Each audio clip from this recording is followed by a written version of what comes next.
5천만 원이 37만 원으로. 이 나이에 이런 일을 겪을 줄은 정말 몰랐습니다. 평생 나름대로 성실하게 살았다고 생각했고 남들처럼 큰 욕심 부린 적도 없었습니다. 그런데요. 딱 한 번의 선택이 제 인생을 이렇게까지 흔들 줄은 정말 몰랐습니다. 이 이야기는 누군가를 탓하기 위한 이야기가 아닙니다. 잘난 척하려는 이야기도 아닙니다. 그저 저처럼 돈 앞에서 한 번이라도 울어본 분들에게 조금이나마 위로가 되었으면 하는 마음으로 조심스럽게 꺼내는 이야기입니다. 그 사람은 처음부터 사기꾼처럼 보이지 않았습니다. 2년 전 가을이었습니다. 동네 경로당에서 처음 봤습니다. 그날따라 경로당이 시끄러웠습니다. 누군가 보이스피싱 당했다는 이야기가 나오고 있었죠. 다들 한마디씩 했습니다. 요즘 세상 누구 하나 믿을 수가 없어. 전화로 돈 달라는 건 다 사기야. 그때 그 사람이 조용히 말했습니다. 맞아요. 정말 조심하셔야 해요. 특히 급하게 돈 달라고 하거나 통장 달라고 하는 건 절대 안 됩니다. 모두가 고개를 끄덕였습니다. 저도 그랬습니다.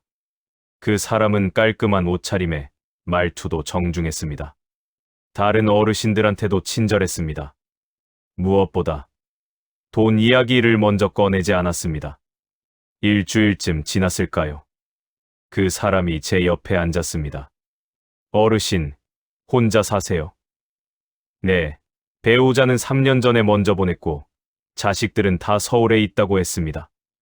외로우시겠어요. 그 말에 가슴이 뭉클했습니다.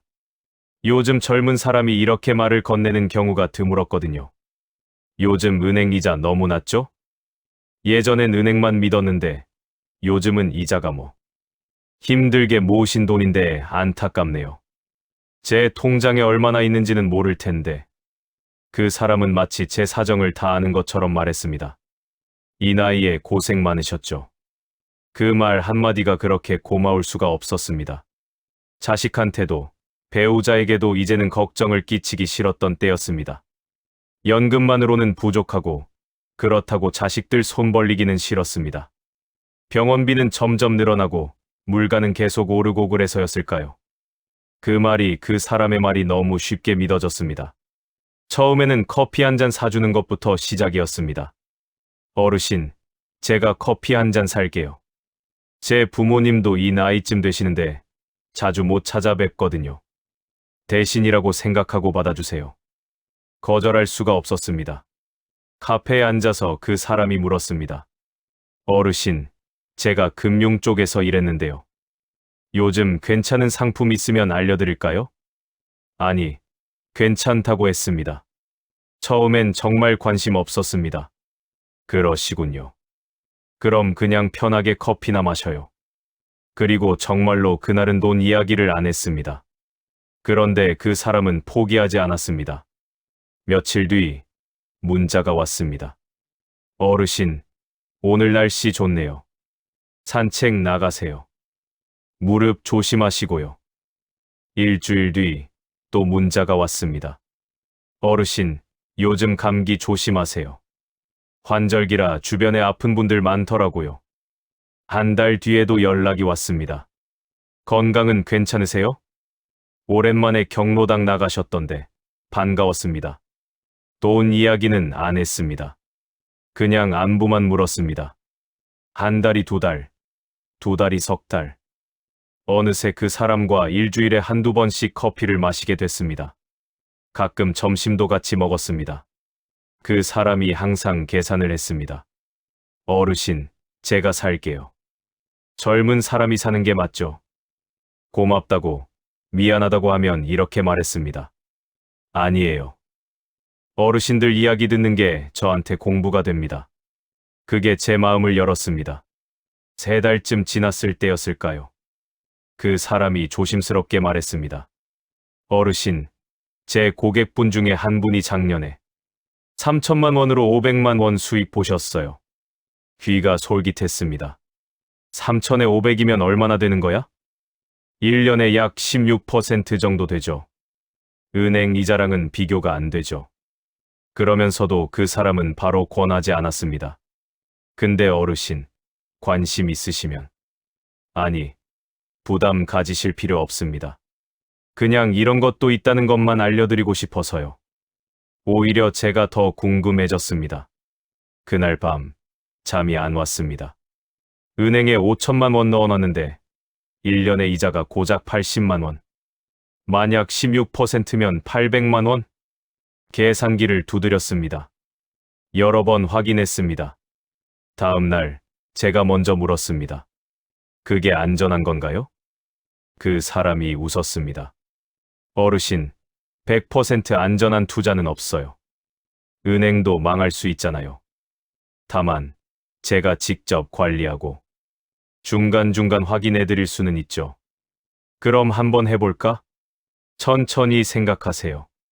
급하게 결정하실 필요 없어요. 일주일을 고민했습니다.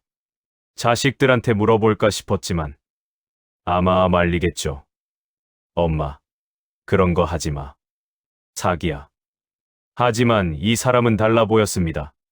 석 달을 알고 지냈고 한 번도 돈을 먼저 달라고 한 적이 없었습니다.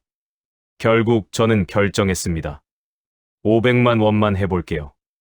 그 사람이 놀란 표정을 지었습니다. 어르신, 500이면 너무 적은데요. 최소 1천은 되어야 수익이 의미가 있어요. 아니야. 처음이니까 작게 해볼게. 알겠습니다. 그럼 500으로 시작하시죠. 근데 어르신, 이거 큰 돈 아니니까. 너무 기대는 안 하시는 게 좋아요.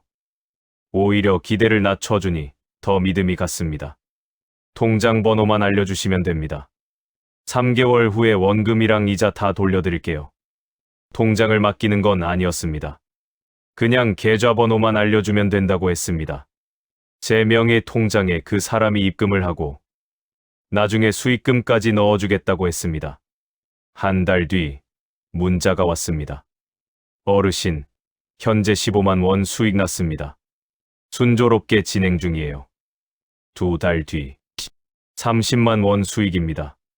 조금만 더 기다리세요. 3달 뒤 정말로 550만 원이 들어와 있었습니다. 원금 500만 원, 수익 50만 원. 통장을 확인하고 또 확인했습니다. 진짜였습니다. 그 사람에게 전화했습니다. 어르신, 말씀드린 대로 하죠? 믿어주셔서 감사합니다. 그때부터였습니다. 제 마음속에 이 사람은 다르다는 생각이 자리 잡기 시작한 게 한 달 뒤 다시 그 사람을 만났습니다. 어르신, 이번에도 하실래요? 망설임 없이 대답했습니다.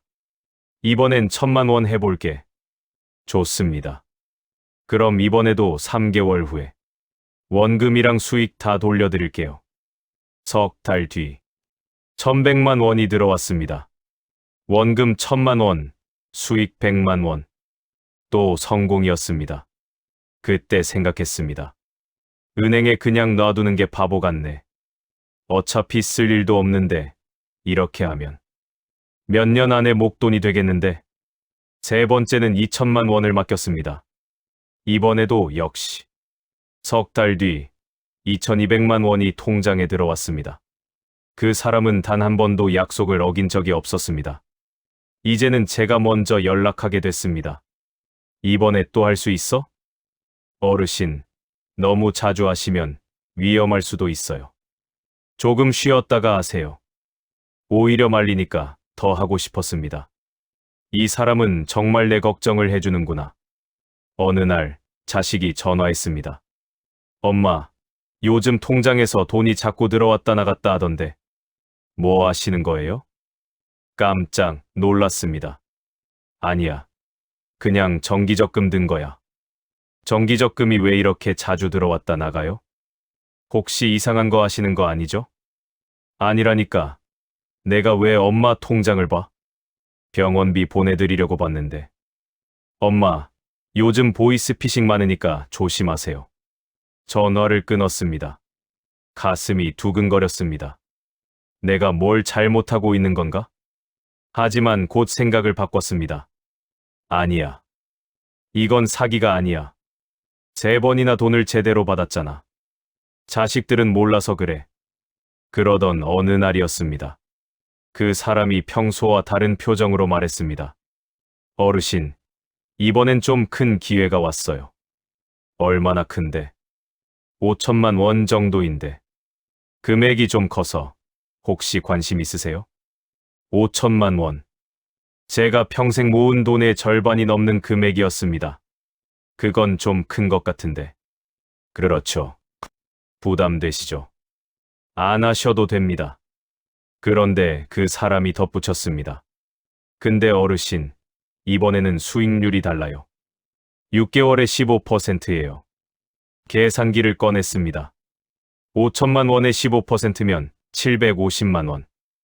6개월 만에 750만 원이라니. 어르신, 부담되시면 진짜 안 하셔도 돼요. 다른 분도 많이 관심 있어 하시거든요. 그 말에 마음이 급해졌습니다. 다른 사람한테 기회가 가면 어떡하지? 할게. 한번 해볼게. 진짜요. 근데 어르신, 이번엔 금액이 크다 보니까 그 사람이 잠시 말을 멈췄습니다. 통장 관리를 제가 직접 하는 게 좋을 것 같아요. 응. 왜?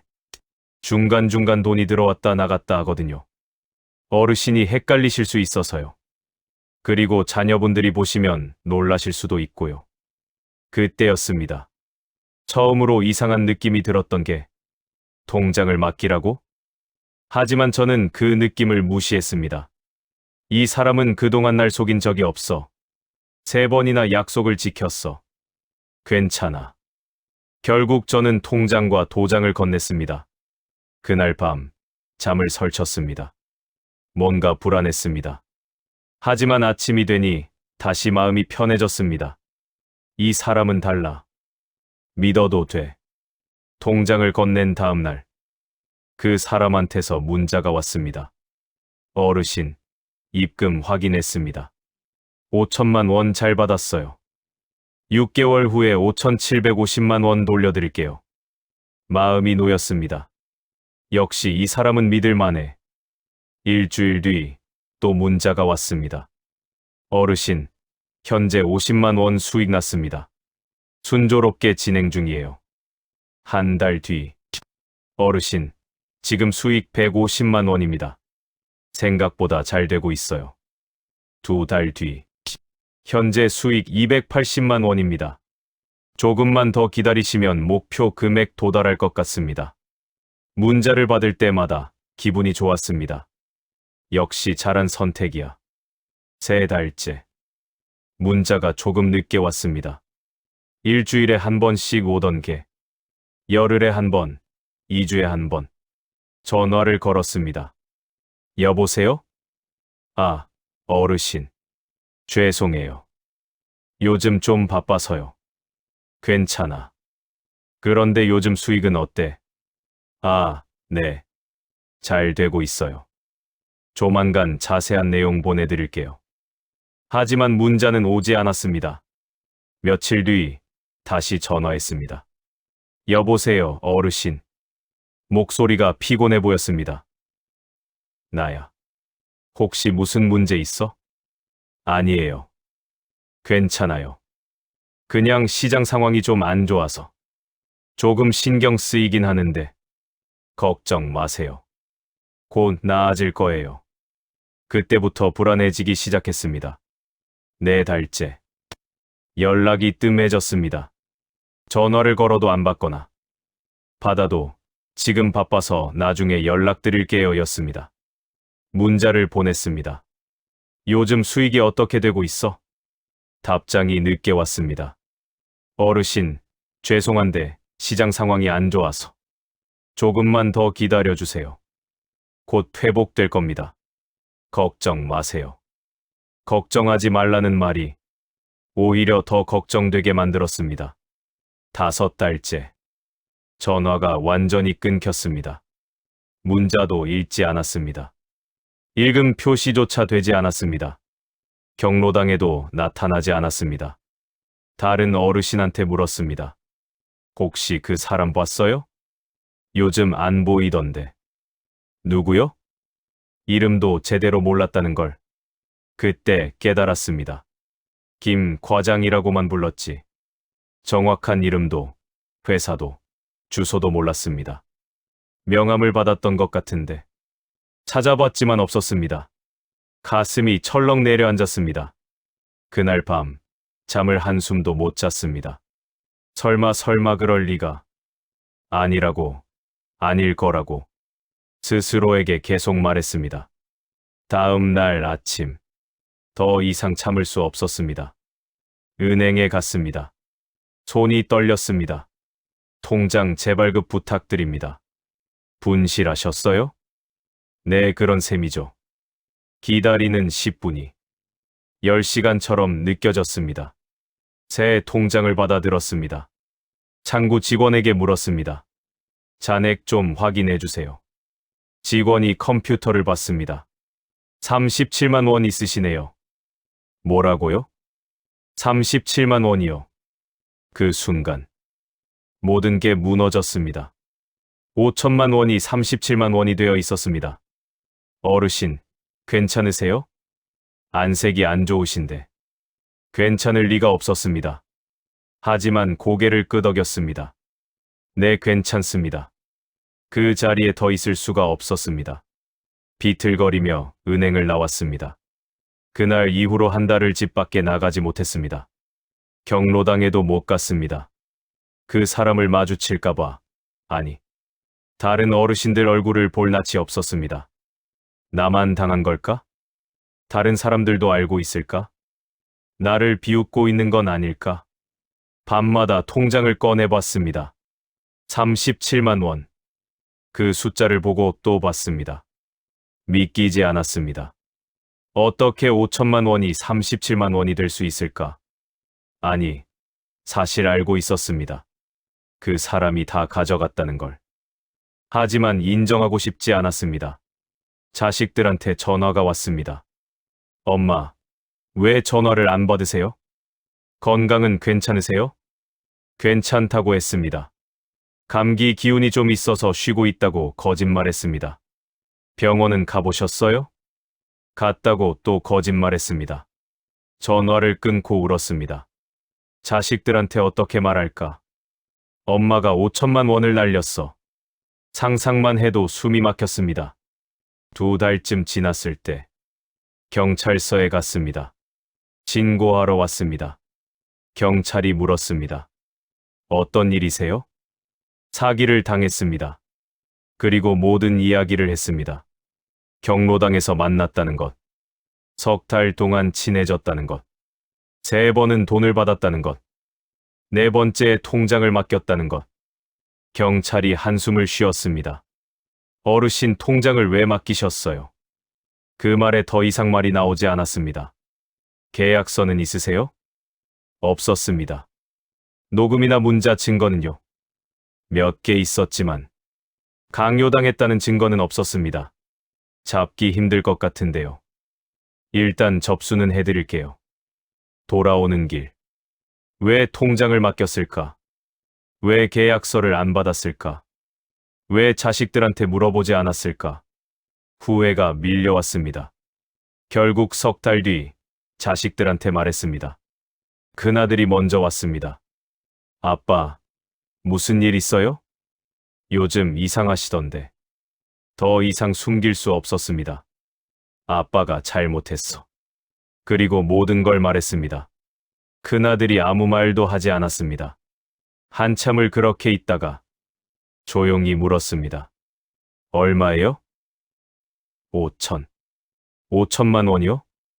고개를 끄덕였습니다. 큰아들이 한숨을 쉬었습니다.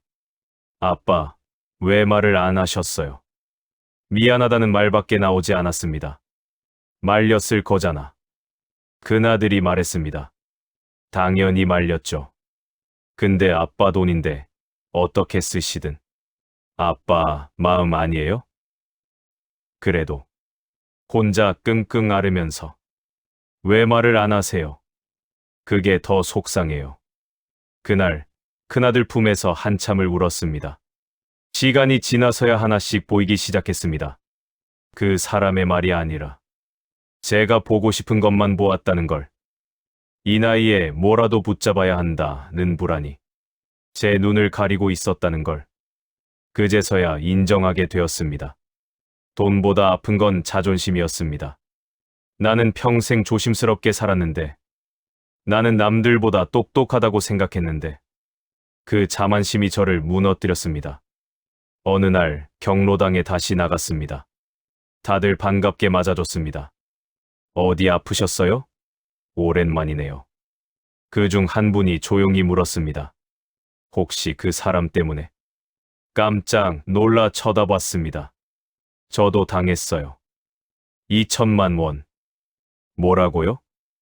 나만 당한 줄 알았는데. 여기 몇 분 더 계세요. 그제서야 알았습니다. 나만 바보였던 게 아니라는 걸. 나만 약했던 게 아니라는 걸. 우리 모두 외로웠고, 우리 모두 불안했고, 우리 모두 누군가를 믿고 싶었다는 걸. 이 이야기를 꺼내는데 정말 오래 걸렸습니다. 부끄러웠습니다. 창피했습니다. 제 자신이 한심했습니다. 하지만 이제는 압니다. 침묵하는 게 더 큰 잘못이라는 걸. 누군가는 지금도 저와 같은 말을 듣고 있을 겁니다. 어르신, 제가 도와드릴게요. 어르신은 특별해요. 이건 다른 사람한테는 안 알려줘요. 그 말을 듣는 순간 이 영상이 떠올랐으면 좋겠습니다. 조금만 기다려보세요. 자식들한테 한 번만 물어보세요. 통장만큼은 절대 맡기지 마세요. 지금 제 통장에는 다시 조금씩 모이고 있습니다. 크지 않습니다. 연금 조금, 자식들이 보내주는 돈 조금. 하지만 이제는 압니다. 천천히 가도 괜찮다는 걸. 조금 적어도 괜찮다는 걸. 급할 것 없습니다. 다만 다시는 같은 눈물을 흘리지 않기를 바라는 마음으로 이 이야기를 전합니다. 이 영상은 특정 인물이나 사건을 지칭하지 않습니다. 같은 실수를 반복하지 않기를 바라는 마음으로 전합니다. 당신의 이야기도 혼자가 아닙니다.